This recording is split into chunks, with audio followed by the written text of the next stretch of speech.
Part 2, Chapter 33 of Little Women is called Jo's Journal.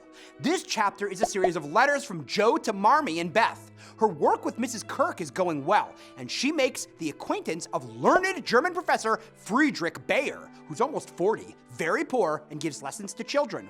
He also takes care of his 2 orphan nephews.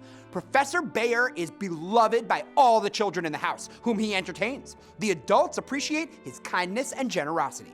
In Chapter 34, A Friend, Jo takes up writing sensational stories. In an effort to find material, Jo combs the newspapers for the most lurid accounts of accidents, incidents, and crimes, and reads historical examples of the worst kinds of human behavior.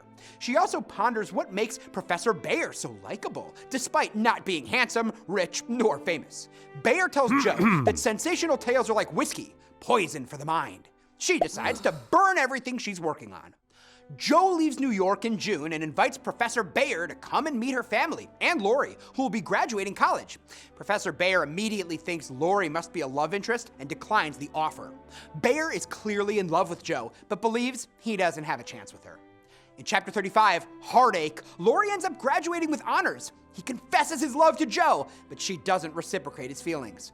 Lori accuses her of loving that devilish professor, but she denies it. Lori can't take no for an answer, so Jo confides in Mr. Lawrence. He proposes he and his grandson go to Europe. Lori agrees, and he asks Jo one more time if she won't change her mind, but she cannot. She just doesn't love him like that. Jo feels as if she had stabbed her dearest friend. In New York, Jo's blood and thunder stories become more titillating as she writes for a newspaper. The fact that the narrator claims Jo cannot write juvenile fiction is essentially an inside joke, because by the time Part 2 of Little Women was being written, Part 1 was already wildly successful in the juvenile fiction market. Thus, Alcott does not allow her hapless heroine to imitate life in this regard. While Professor Bayer is in love with Jo, she does not yet know, or will not admit, that she is in love with him. Jo fears the marriage trap and perhaps sexual contact with a man. In that sense, Lori might be more threatening than the fatherly Professor Bayer.